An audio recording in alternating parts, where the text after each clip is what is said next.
Al grup de treball sobre salut mental de les biblioteques del Bages i el Moianès us recomanem la lectura del conte Els dimarts, el meu tiet i els extraterrestres.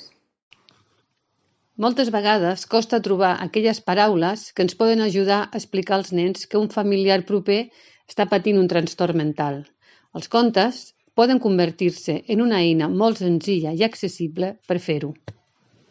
Membres de l'Associació de Bipolars de Catalunya trobaven que hi havia molt material molt bo per explicar als adults què era el trastorn bipolar, però en canvi trobaven a faltar material per explicar els trastorns als seus nens i nenes, als seus familiars més petits.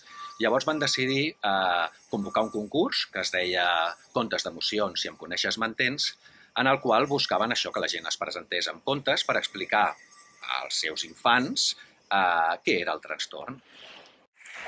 El llibre que va guanyar aquest concurs va ser El dimarts, el meu tiet i els extraterrestres, i llavors, a l'hora de publicar-ho, vam buscar un gran il·lustrador, que és el Roger Vallabrera, i també que el doctor Francesc Colom, que és una eminència en el tema, fes una revisió científica, que mirés que tot estigués bé, i fins i tot també va fer unes fitxes pedagògiques que es troben al final del conte ara publicat.